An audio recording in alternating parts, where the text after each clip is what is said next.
4. 8 plús 3.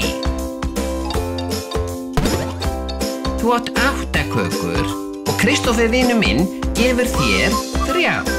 Hvað áttu þá margar kökur?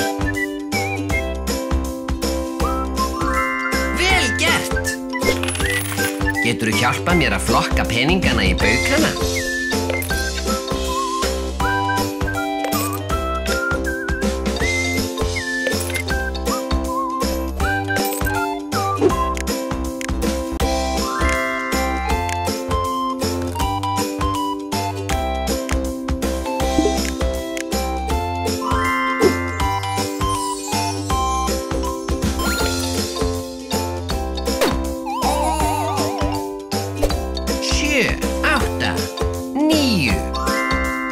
Gulrót 13, 14, 15, 16 Vélmenni